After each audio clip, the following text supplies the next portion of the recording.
Hello students, welcome to ATP start the super learning platform. तो देखिए बच्चों, आज के सेशन में हम मैट्रिक्स एंड डिटरमिनेंट जो उसका क्विकली रिवीजन करने वाले हैं।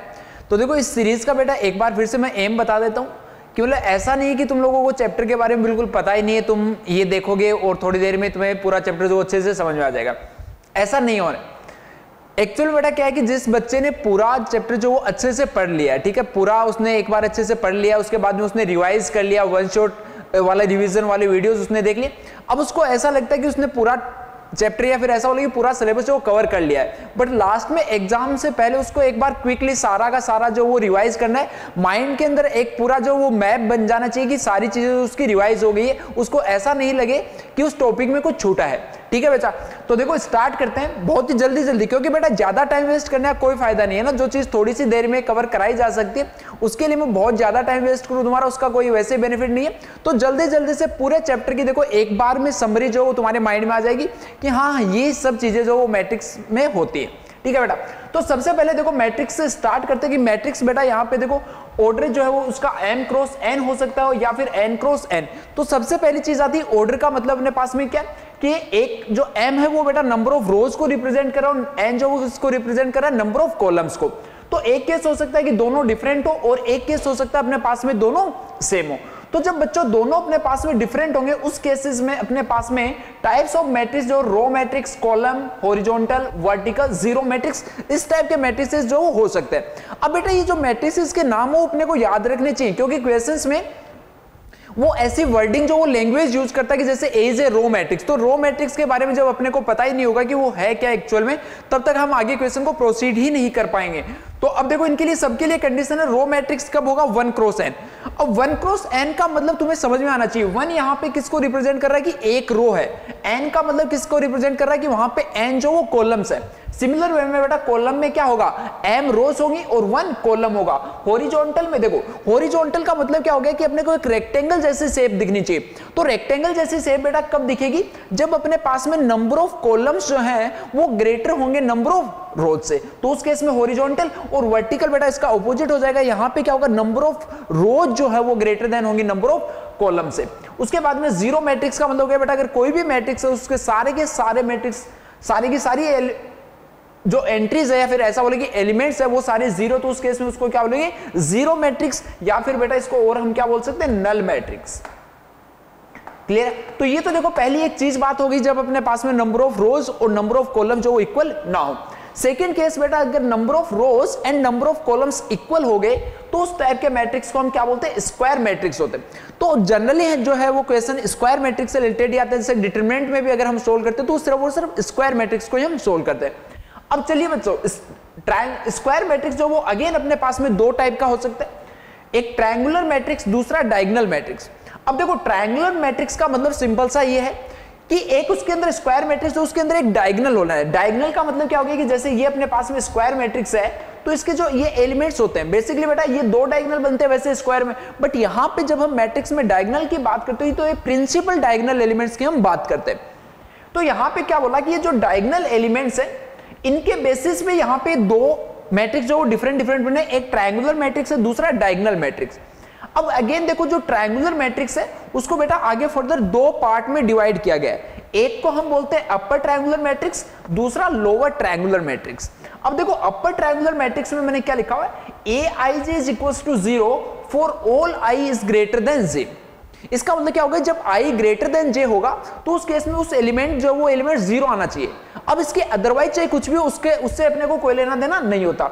जैसे अगर मैं बात करूं अपर ट्रायंगुलर मैट्रिक्स की, एक 3 क्रॉस 3 का सपोज अपने पास बेटा ये मैट्रिक्स है, तो यहां पे क्या होगा, ये अपने पास में देखो डायगोनल एलिमेंट्स है। तो डायगोनल एलिमेंट्स के बारे में हमने कुछ नहीं बोला है, सिंपल क्या बोला है, i is greater than j, यानी जैसे यहां पे i की वैल्यू जो 2 हो जाए, j की वैल्यू जो वो 1 हो जाए, तो कौन सा एलिमेंट, ये एलिमेंट 0, ये एलिमेंट 0, ये बेटा 3 एलिमेंट जो वो तो 0 होने ही अपने पास में चाहिए। जो भी अपने पास में डायगोनल होगा उसके नीचे के एलिमेंट्स अगर 0 हैं तो अपर ट्रायंगुलर, और बेटा अगर डायगोनल एलिमेंट्स के ऊपर वाले एलिमेंट्स अगर 0 हैं तो उस केस में उसको क्या बोलेंगे, लोअर ट्रायंगुलर मैट्रिक्स। क्लियर? चलिए, तो ये एक देखो बात होगी ट्रायंगुलर मैट्रिक्स की। सेकंड अपने पास में आता है डायगोनल मैट्रिक्स। तो डायगोनल मैट्रिक्स क्या होगा बच्चों यहां पे क्या बोला कि a i j equals to 0 for all i is not equals to j. इसका मतलब सिंपल सा इतना है कि जो डायगोनल वाले एलिमेंट्स होंगे उनको छोड़ के बेटा बाकी सारे के सारे एलिमेंट्स जो वो क्या होंगे अपने पास में 0। अब डायगोनल वाले एलिमेंट्स जो वो 0 हो भी सकते नहीं भी, बट अपने को क्या चाहिए कि at least one a i i is not equals to 0। यहां पे इक्वल्स टू 0 की जगह नॉट इक्वल्स टू 0। इसका मतलब क्या है कि डायगोनल का एटलीस्ट एक एलिमेंट अपने पास ऐसा होना चाहिए कि जो नॉन जीरो है। डायगोनल एलिमेंट्स के अलावा बाकी सारे एलिमेंट्स तो 0 होंगे, डायगोनल एलिमेंट में एक एलिमेंट एटलीस्ट ऐसा होना चाहिए जिसकी वैल्यू 0 ना हो। अगर बेटा वो भी 0 हो गए तो उस केस में तो वो अपने पास में वापस से कैसा मैट्रिक्स बन जाएगा, नल मैट्रिक्स। क्लियर? चलिए, तो यहां पे बात होगी कि जैसे डायगोनल मैट्रिक्स में क्या होगा कि डायगोनल एलिमेंट्स जो है इनको छोड़ के बाकी सारे एलिमेंट्स 0। फर्दर डायगोनल मैट्रिक्स को बेटा फिर से दो पार्ट में डिवाइड किया गया, एक को हम बोलते हैं स्केलर मैट्रिक्स, दूसरे को यूनिट मैट्रिक्स। तो देखो डायगोनल में क्या था कि डायगोनल के एलिमेंट जो उनमें से कुछ नॉन जीरो होंगे, बाकी सब 0। अब इसी का टाइप है आगे, तो इसी का टाइप होने का मतलब क्या है कि यहां पे भी स्केलर मैट्रिक्स और यूनिट मैट्रिक्स जो उसमें भी क्या होगा कि जो डायगोनल के एलिमेंट्स हैं उन डायगोनल के एलिमेंट्स को छोड़ के बाकी सारे एलिमेंट्स कैसे आएंगे, 0। क्लियर? बट अब इनमें स्पेशल केस और क्या आ जाएगा, जैसे स्केलर मैट्रिक्स है तो यहां पे बेटा डायगोनल एलिमेंट्स जो है वो इक्वल होंगे। यहां पे जो डायगोनल एलिमेंट्स है वो इक्वल आएंगे, वो इक्वल नंबर कोई भी हो सकता है, सपोज के। अब इसी का एक और स्पेशल केस ये कब आ जाएगा, जब ये डायगोनल एलिमेंट जो इक्वल तो होनी चाहिए, साथ ही साथ में बेटा क्या होनी चाहिए, 1 होनी चाहिए। बाकी एलिमेंट जो देखो अभी भी 0 अपने पास में, बट अगर ये सारे एलिमेंट्स डायगोनल वाले 1 बन गए तो वो कौन सा हो जाएगा, यूनिट मैट्रिक्स। यानी यूनिट मैट्रिक्स जो बच्चों किस टाइप का होता है, 1 0 0 0 1 0 0 0 1। तो ये इस टाइप का जो मैट्रिक्स है इसको हम क्या बोलते हैं, यूनिट मैट्रिक्स। क्लियर है? चलिए, उसके बाद में देखो बच्चों दो छोटे छोटे और बड़े ही इंपॉर्टेंट से मैट्रिक्स अपने पास में होते हैं। एक होता है सिंगुलर मैट्रिक्स, दूसरा होता है नॉन सिंगुलर मैट्रिक्स। तो सिंपल सी बस डेफिनेशन याद रखनी, तो दिमाग लगाना ही नहीं है। सिंगुलर मैट्रिक्स का मतलब, सिंगुलर मैट्रिक्स कौन सा होगा, ऐसा मैट्रिक्स जिसका डिटरमिनेंट जो वो 0 आए, और नॉन सिंगुलर मैट्रिक्स कौन सा, जिसका डिटरमिनेंट जो नॉट इक्वल्स टू 0। तो सिंपली डायरेक्टली याद रखना है। क्लियर बच्चों? चलिए, उसके बाद में देखो कुछ एक आते हैं अपने पास में स्पेशल मैट्रिसेस। स्पेशल मैट्रिसेस में बच्चों अपने पास में 3 टाइप्स के मैट्रिसेस आते हैं, जिसमें एक है आइडम्पोटेंट मैट्रिक्स। अब किसी भी मैट्रिक्स को देखिए, इसमें एक्चुअली होता क्या, क्वेश्चन कैसे फॉर्म होता है कि जैसे तुम्हें कोई भी एक मैट्रिक्स ए दे दिया, अब उस मैट्रिक्स के बारे में जैसे ऑप्शंस है अपने पास में, आइडम्पोटेंट होगा, निल पोटेंट होगा, या फिर इन्वोल्यूटरी मैट्रिक्स होगा। तो इसको चेक कैसे करेंगे, सबसे पहले बच्चों उसको बिना देखे अगर इस टाइप के ऑप्शन है तो डायरेक्टली जो मैट्रिक्स तुम्हें गिवन है उसको उसी मैट्रिक्स से वापस से मल्टीप्लाई कर दो।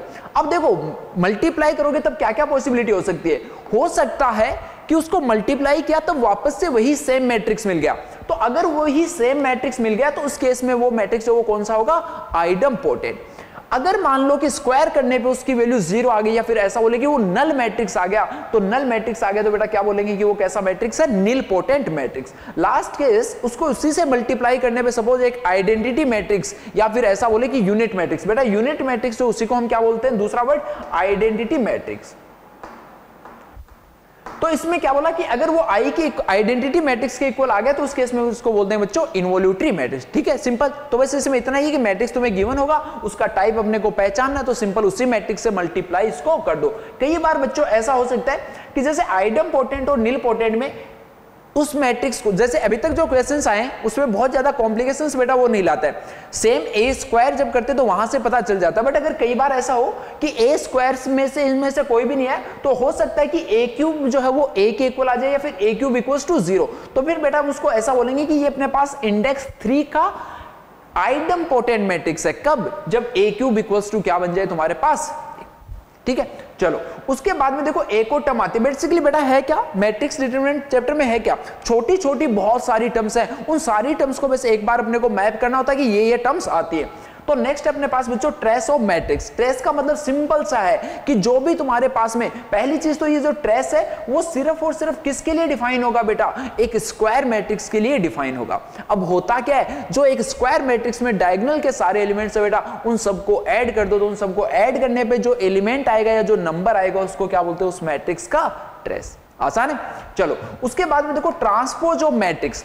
ट्रांसपोज ऑफ मैट्रिक्स भी बहुत आसान है बच्चों। एक मैट्रिक्स की जो रोज हैं उनको कॉलम्स में कन्वर्ट कर दो और जो कॉलम्स हैं उनको रो में कन्वर्ट भी कैसे करना है, जैसे अपने पास में रो 1 है तो उसको अपने को कॉलम 1 में कन्वर्ट करना है, R2 सेकंड रो है तो उसको सेकंड कॉलम में कन्वर्ट करना है और इंटरचेंज करना है, यानी कॉलम 2 जो है वो किस में चेंज हो जाएगा, रो 2 में। क्लियर। चलो उसके बाद में देखो दो बड़े ही प्यारे प्यारे से और इंपॉर्टेंट से मैट्रिक्स आते हैं बेटा। इनसे रिलेटेड डायरेक्टली जेईई एडवांस में भी क्वेश्चन आ चुका है। सिर्फ और सिर्फ तुम्हें इतना पता होना चाहिए कि दो अगर मैट्रिक्स स्क्यू सिमेट्रिक मैट्रिक्स और जो सिमेट्रिक मैट्रिक्स है उनमें डिफरेंस क्या होता है कि एक मैट्रिक्स का हम बेटा ट्रांसपोज लेंगे, क्या लेंगे, एक मैट्रिक्स का ट्रांसपोज लेंगे, अगर वो वापस से उसी मैट्रिक्स के इक्वल आ गया तो क्या बोलेंगे, वो सिमेट्रिक मैट्रिक्स है। और अगर बेटा उसका ट्रांसपोज जो वो -a के इक्वल आ गया तो वो कैसा मैट्रिक्स है, स्क्यू सिमेट्रिक मैट्रिक्स। अब देखो ट्रांसपोज लेने में भी अपने पास में प्रॉपर्टीज का यूज होता है, तो प्रॉपर्टीज देख लो। अगर अपने पास में कहीं ऐसा लिखा है AB ट्रांसपोज तो ये बेटा होगा हमेशा B transpose into A transpose, या फिर अगर ऐसा लिखा है simply A plus B transpose तो इसको हम डायरेक्टली लिख सकते हैं A transpose plus B transpose. और एक लास्ट बेटा अगर A की पावर n का ट्रांसपोज लिखा है तो हम इसको लिख सकते हैं A transpose raise to power n। क्योंकि स्क्यू सिमेट्रिक और सिमेट्रिक मैट्रिक्स फाइंड करने के लिए बेटा इन तीन प्रॉपर्टीज का अपने को अच्छे से ध्यान होना चाहिए, क्योंकि क्वेश्चन जो वो इसी टाइप से पूछा जाता है कि कोई मैट्रिक्स का मल्टीप्लाई दे दिया उसकी पावर, जैसे जेईई एडवांस में बेटा तुम देखोगे कि एक x³ y² plus z raise to power, इस टाइप से एक क्वेश्चन आया हुआ। तो इसमें सिंपली तुम्हें क्या करना होता है, जो भी मैट्रिक्स गिवन है उसका ट्रांसपोज लेना है, अगर वो वापस A के इक्वल आ जाए, वापस उसी मैट्रिक्स के इक्वल आ जाए तो हम क्या बोलेंगे, वो सिमेट्रिक मैट्रिक्स है। और बेटा वो अगर -a के इक्वल आ जाएगा तो हम क्या बोलेंगे, वो स्क्यू सिमेट्रिक मैट्रिक्स है। क्लियर। चलिए उसके बाद में देखो एक नेक्स्ट मैट्रिक्स अपने पास आता है बच्चों, ऑर्थोगोनल मैट्रिक्स।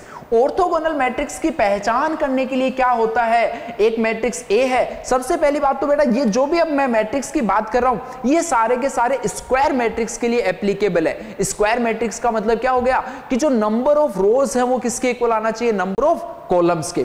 तो यहां से देखो ऑर्थोगोनल मैट्रिक्स, एक मैट्रिक्स ऑर्थोगोनल कब होगा, जब उस मैट्रिक्स को उसी मैट्रिक्स के ट्रांसपोज के साथ, जब उस मैट्रिक्स को उसी मैट्रिक्स के ट्रांसपोज के साथ अगर मल्टीप्लाई करें और वहां से बच्चों आइडेंटिटी मैट्रिक्स या यूनिट मैट्रिक्स तुम्हें मिल जाता है तो उसको हम क्या बोलेंगे, सिंपली ऑर्थोगोनल मैट्रिक्स। क्लियर। अब देखो अगर ऑर्थोगोनल मैट्रिक्स का तुम्हें कोई डिटरमिनेंट की वैल्यू पूछे तो वो डिटरमिनेंट बेटा क्या होता है अपने पास में, ऑलवेज ±1। कैसे, इधर देखो दोनों साइड डिटरमिनेंट ले लो। अब देखो डिटरमिनेंट के प्रोडक्ट की ये सब प्रॉपर्टीज मैं तुम्हें नहीं बता रहा हूं, बट ये तुम्हें याद रखनी होती है क्योंकि ये जैसे जैसे तुम प्रैक्टिस करते हो वैसे वैसे स्ट्रॉन्ग होती जाती है। ठीक है। तो अब देखो यहां पे क्या होगा, जैसे इस साइड में तुम दोनों साइड डिटरमिनेंट लोगे तो बेटा क्या लिखा है अपने पास, determinant of A into B। तो चलिए यहां पे देखो एक नई प्रॉपर्टी भी तुम्हें यहां पे मैंने लिख दी कि determinant of A into B है, उसको बेटा क्या लिख सकते हो, determinant of A into determinant of B लिखा जा सकता है। क्लियर। तो ये अपने पास में बात होगी नेक्स्ट ऑर्थोगोनल मैट्रिक्स की, जिसके डिटरमिनेंट की वैल्यू जो वो ऑलवेज या तो 1 होगी या -1। कैसे, यहां से दिख रहा है ना, यहां से ये क्या बनेगा, A determinant of A into determinant of A transpose equals to I का बेटा अगर डिटरमिनेंट लोगे तो वो कितना आएगा, 1। अब चाहे एक मैट्रिक्स का अगर तुमने डिटरमिनेंट फाइंड करना है या फिर उसके ट्रांसपोज का डिटरमिनेंट फाइंड करना है तो बेटा क्या आएंगे, सेम। क्योंकि देखो कुछ दोनों मैट्रिक्स में कुछ चेंज थोड़ी हुआ, चेंज कुछ नहीं हुआ, रोज सिंपली कॉलम्स में कन्वर्ट हुए और कॉलम जो सिंपली रोज में कन्वर्ट। तो इसका मतलब ये क्या बन गया, A² equals to I, that means determinant of A is equals to +-1। Okay बच्चों। चलिए उसके बाद में देखो एक और इंपॉर्टेंट मैट्रिक्स आता है एडजॉइंट ऑफ स्क्वायर मैट्रिक्स। बेटा एक मैट्रिक्स जो है उसका एडजॉइंट कैसे फाइंड करते हैं, देखो सिंपली इसमें क्या क्या आना चाहिए तुम्हें, एक मैट्रिक्स है उसका एडजॉइंट फाइंड कैसे करते हैं, सबसे पहले बेसिक चीज, उसके बाद में एडजॉइंट मैट्रिक्स जो उसकी प्रॉपर्टीज क्या होती हैं। तो बेटा एडजॉइंट को फाइंड करने का वे क्या होता है, adjoint of A is equals to, ये देखो यहां पे ये जो लिखा हुआ अपने पास में पार्ट Cij ट्रांसपोज, इसका मतलब क्या है, इसका मतलब बेसिकली ऐसा है कि अगर मैट्रिक्स A अपने पास में तो उसके जो कोफैक्टर से बनने वाला मैट्रिक्स होगा उसको यहां पे क्या बोला गया, Cij, और उसका बाद में बेटा क्या लेना है, ट्रांसपोज। तो फिर से सुनो ध्यान से, अगर तुम्हारे पास कोई मैट्रिक्स A गिवन है, अगर तुम्हारे पास कोई मैट्रिक्स A गिवन है और बच्चों तुम्हें उसका एडजॉइंट फाइंड करना है तो तुम क्या करोगे, सबसे पहला काम होगा उसके कोफैक्टर से बनने वाले मैट्रिक्स को फॉर्म करना। कोफैक्टर का मतलब पता है, जैसे माइनर अपने पास में क्या होता है कि जैसे ये बेटा अपने पास में A11 लिखा है, इसका अगर तुम्हें माइनर फाइंड करना तो क्या करोगे, इस रो को, इस कॉलम को छोड़ दोगे और इस रो को छोड़ दोगे। इसके अलावा बाकी जो भी अपने पास में जैसे यहाँ पे एलिमेंट्स होंगे, इन दोनों को आपस में मल्टीप्लाई करके इनका मल्टीप्लीकेशन जो सब्ट्रैक्ट करेंगे तो उसको क्या बोलते हैं, माइनर। और माइनर को वापस से माइनर को हम क्या करेंगे, -1 raise to power i plus j से अगर मल्टीप्लाई कर दें तो वो बच्चों अपने पास में क्या आ जाता है, उसका कोफैक्टर आ जाता है। तो कोफैक्टर से एक मैट्रिक्स बना और उसका लास्ट में हमने क्या ले लिया, ट्रांसपोज ले लिया। तो वहां से जो मैट्रिक्स मिलेगा वो कैसा मैट्रिक्स होगा, एडजॉइंट मैट्रिक्स। क्लियर।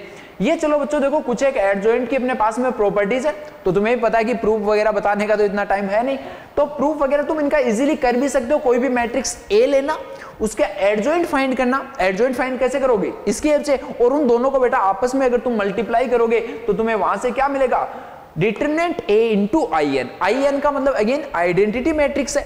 तो डिटरमिनेंट a की कोई अपने पास में एक न्यूमेरिकल वैल्यू आएगी, उसको इससे मल्टीप्लाई करना है, यानी कि सारे एलिमेंट से उसको मल्टीप्लाई। उसके बाद बेटा सेकंड है, adjoint of a is equals to determinant a raise to power n-1। तो अगर देखो यहां से ये दोनों अगर तुम्हें याद है तो उसके बाद बाकी का अगर तुम्हें एडजॉइंट का अच्छे से आइडिया, तो तुम बेटा कॉमन सेंस से भी सारी प्रॉपर्टी जो लिख सकते हो। जैसे यहां पे एडजॉइंट ऑफ ka जो हो मैंने क्या लिखा, k raise to power n-1 into में एडजॉइंट a। नेक्स्ट है बेटा, अगर दो मैट्रिक्स आपस में मल्टीप्लाई होके उनका एडजॉइंट लेना है तो यहां से अपने पास में इसको उल्टा पहले करना पड़ेगा, या तो दोनों को मल्टीप्लाई करके फिर एडजॉइंट फाइंड करो, इंडिविजुअली करना चाहते हो तो एडजॉइंट b इंटू एडजॉइंट। ठीक है। नेक्स्ट है अपने पास में एडजॉइंट ऑफ एडजॉइंट है, तो ये वापस से क्या आ जाएगा, determinant a raise to power n-1 whole square. तो बेटा डिटरमिनेंट की ये 6 प्रॉपर्टीज अगर तुम्हें अच्छे से याद हैं और पता है कि एडजॉइंट जो वो क्या होता है, तो उसके बाद में एडजॉइंट का कोई क्वेश्चन जो तुमसे फंसने वाला नहीं है। ठीक है। चलो उसके बाद में एक और टर्म आती है अपने पास में, इनवर्स ऑफ मैट्रिक्स। तो अगर अपने पास में कोई भी दो मैट्रिक्स a एंड b ऐसे प्रेजेंट हैं जैसे कि उन दोनों का प्रोडक्ट जो वो क्या आ रहा है बेटा, एक यूनिट मैट्रिक्स आ रहा है, तो ऐसे केस में हम क्या बोलेंगे कि जो मैट्रिक्स B है वो A का इनवर्स है, या फिर मैट्रिक्स A जो है वो मैट्रिक्स B का इनवर्स है। पहली चीज तो बच्चों ये जो भी चीज है इनवर्स, ये भी अगेन सिर्फ और सिर्फ किसके लिए डिफाइन होगा, स्क्वायर मैट्रिक्स के लिए। ठीक है। अब सबसे पहला काम भाई ये तो पता चल गया कि इनवर्स ये होता, बट इनवर्स को फाइंड कैसे करें, तो फाइंड करने का बहुत आसान वे है। क्या करोगे, सबसे पहले उसका एडजॉइंट फाइंड करो और बेटा उसको डिटरमिनेंट a से डिवाइड कर दो। अब एडजॉइंट a फाइंड करना सिखाइए, मैट्रिक्स के कोफैक्टर से बनने वाला जो मैट्रिक्स है उसका ट्रांसपोज को बेटा हम क्या बोलते हैं, एडजॉइंट मैट्रिक्स। अब इसके बाद में देखो ये इनवर्स की प्रॉपर्टीज है, ऑब्वियस सी बात है कि अगर एक मैट्रिक्स को तुम उसी मैट्रिक्स के बेटा इनवर्स से मल्टीप्लाई करते हो तो वो ऑलवेज कैसा आता है, एक आइडेंटिटी मैट्रिक्स। सेकंड अपने पास में इनवर्स मैट्रिक्स का फिर से इनवर्स ले लिया तो वहां से भी क्या आता है, एक। अगर दो मैट्रिक्स का प्रोडक्ट लेके बेटा उसका इनवर्स करना है, या फिर तो सॉरी ये यहां पे गलत लिखा है, इसको हम क्या लिखेंगे, बी इनवर्स ए इनवर्स। इसका मतलब क्या है कि या तो ए बी दोनों को तुम पहले आपस में मल्टीप्लाई कर दो उसके बाद इनवर्स ले लो, और यहां इसका मतलब क्या है कि पहले जो सेकंड मैट्रिक्स बी है उसका इनवर्स लिख दो, उसके बाद बेटा मैट्रिक्स ए का इनवर्स लिख दो और उन दोनों को मल्टीप्लाई कर दो। ठीक है। चलो उसके बाद में लास्ट देखो, ये काफी बच्चों को ऐसा लगता है कि a प्लस बी का इनवर्स है तो हम उसको a inverse plus b inverse लिख दे, बट बेटा ऐसा नहीं होता। ठीक है। चलिए उसके बाद में देखो बेटा डिटरमिनेंट मैट्रिक्स चैप्टर का सबसे इंपॉर्टेंट पार्ट मैंने क्यों बोला, क्योंकि जेई मेन के तुम पेपर उठा के देखना, अगर मैट्रिक्स और डिटरमिनेंट के दो क्वेश्चन है तो ये क्वेश्चन बेटा हर पेपर में पूछा गया है। बहुत कम बार ऐसा हुआ है कि सिस्टम ऑफ लीनियर इक्वेशन से तुम्हें क्वेश्चन जो नहीं पूछा गया हो। ठीक है। और होता भी आसान है, बेसिक कॉन्सेप्ट देखो जो मैं तुम्हें बता रहा हूं सिर्फ उतना तुम दिमाग में रखना, अपना दिमाग ज्यादा लगाने की जरूरत ही नहीं है। सबसे पहले बेटा ये जो सिस्टम ऑफ लीनियर इक्वेशन है वो तुम्हारे पास इस टाइप का कुछ होता है। ठीक है। जहां पे इक्वेशंस होती है वेरिएबल में, 3 वेरिएबल्स में 3 इक्वेशंस हो सकती है, 2 वेरिएबल में 2 इक्वेशंस हो सकते हैं। अब इनको सबसे पहली चीज, ये इक्वेशन जो बेटा दो टाइप की होती है, first homogeneous, second non homogeneous. Homogeneous equation हम इसको क्या बोलेंगे, जब यहां पे अपने पास में जो कांस्टेंट टर्म है इसकी वैल्यू जो वो क्या आ जाए, 0। क्लियर। चलिए उसके बाद में देखो डेल्टा हम फाइंड करेंगे। डेल्टा का मतलब क्या है कि जो भी अपने पास में वेरिएबल्स हैं x y z, इनके कोफिशिएंट से जो डिटरमिनेंट फॉर्म हो रहा है वो करेंगे। उसके बाद डेल्टा x, डेल्टा x का मतलब क्या है कि यहाँ पे जो x के कोफिशिएंट्स थे उनको बेटा हम कांस्टेंट टर्म से रिप्लेस कर देंगे, तो ऐसा आ जाएगा। सिंपल वे में डेल्टा y का मतलब क्या होगा कि जो y के कोफिशिएंट्स थे उनको हमने किससे रिप्लेस कर दिया, कांस्टेंट। सिमिलर वे में बेटा डेल्टा z हमने फाइंड किया।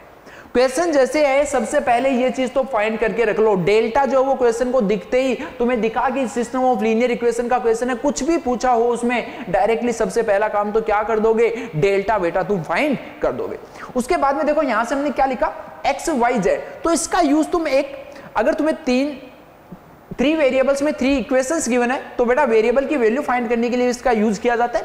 क्रेमर्स रूल इसको बोलते हैं, x equals to delta x upon delta, y equals to delta y upon delta and z equals to delta z upon z। ये तो हो गई बेसिक बातें कि यहां से जो वेरिएबल x y z है उसकी वैल्यू कैसे फाइंड करते हैं। अब देखो 2 इंपॉर्टेंट टर्म अपने पास में आती है, एक बच्चों होती है कंसिस्टेंट सिस्टम ऑफ इक्वेशन, एक होता है इनकंसिस्टेंट सिस्टम ऑफ इक्वेशन। तो कंसिस्टेंट सिस्टम ऑफ इक्वेशन का मतलब क्या है, system of equation has at least 1 solution. बेटा यहां से अगर ये जो सिस्टम ऑफ इक्वेशन है इसका कम से कम एक सॉल्यूशन आना चाहिए। अब कम से कम एक सॉल्यूशन का मतलब क्या है कि यहां से एक्स वाई जेड तीनों का बेटा कम से कम एक ट्रिपलेट अपने पास ऐसा पॉसिबल होना चाहिए जो इसको सेटिस्फाई कर रहा हो। उस केस में हम बोलेंगे कम से कम एक, क्यों बोला है, हो सकता है एक हो या फिर हो सकता है कि इनफाइनाइट ऐसे नंबर्स हो जो कि इस सिस्टम ऑफ इक्वेशन को सेटिस्फाई कर रहे हो। बट अपने को सिर्फ और सिर्फ एक सॉल्यूशन से मतलब है, अगर बच्चों एक भी सॉल्यूशन मिल गया तो उस सिस्टम ऑफ इक्वेशन को हम क्या बोलेंगे, कंसिस्टेंट। काफी इंपॉर्टेंट टर्म्स बेटा ये रहते हैं क्योंकि कई बार क्वेश्चन में यही पूछ लिया जाता है कि जो सिस्टम ऑफ इक्वेशन है वो कोई मान लो कि अननोन दे दिया कि किस अननोन के लिए सिस्टम ऑफ इक्वेशन जो वो कंसिस्टेंट होगा और किसके लिए इनकंसिस्टेंट होगा। तो इनकंसिस्टेंट वापस से क्या हो गया, अगर एक सिस्टम ऑफ लीनियर इक्वेशन बेटा तुम्हारे पास है और उसका कोई सॉल्यूशन नहीं आ रहा है, यानी एक्स वाई जेड का कोई भी एक ट्रिपलेट ऐसा नहीं है जो कि इस लीनियर इक्वेशन के सिस्टम को सेटिस्फाई कर रहा हो, तो उस केस में हम उसको क्या बोलेंगे, इनकंसिस्टेंट। अब चलो ये तो बात होगी, पता चल गया हमें कि इनकंसिस्टेंट किसको बोलते हैं, कंसिस्टेंट किसको बोलते हैं। बट बेटा हम फाइंड कैसे करें कि किसी सिस्टम ऑफ लीनियर इक्वेशन के जो नंबर ऑफ सॉल्यूशंस है वो कितने हैं, 1 है, इनफाइनाइट है, 2 है, 0 है, कितने हैं, वो फाइंड कैसे करें। वो फाइंड बेटा अपने को वापस से ये जो delta x, delta y, delta z find किए वहीं के से मिलेगा। तो देखो डेल्टा के बारे में बच्चों 2 पॉसिबिलिटी है, या तो डेल्टा की वैल्यू नॉट इक्वल टू 0 हो जाए या फिर डेल्टा की वैल्यू 0। अगर डेल्टा नॉट इक्वल टू 0 आ गया वही तुम्हारा क्वेश्चन जो वो खत्म हो जाएगा। आगे delta x, delta y, delta z कुछ भी चेक नहीं करना।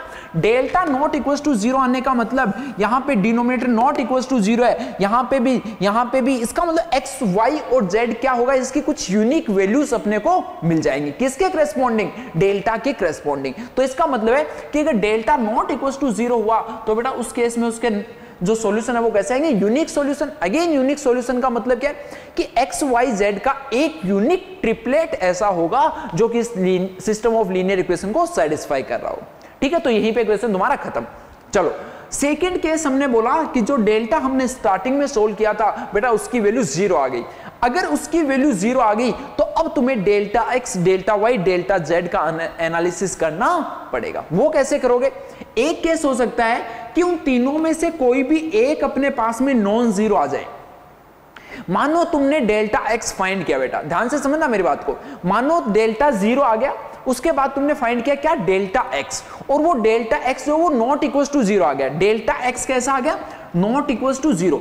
अब इससे आगे तुम्हें नहीं बढ़ना है, इससे आगे तुम्हें डेल्टा वाई, डेल्टा जेड कुछ फाइंड नहीं करना है। सिंपल सी चीज सोचो यार, अगर डेल्टा 0 हो गया, delta x not equal to 0, इसका मतलब क्या बन गया, नॉन 0 अपॉन 0। बेटा ये तो डिफाइन ही नहीं है। डिफाइन नहीं होने का मतलब क्या है कि इसका कोई सॉल्यूशन नहीं मिलेगा।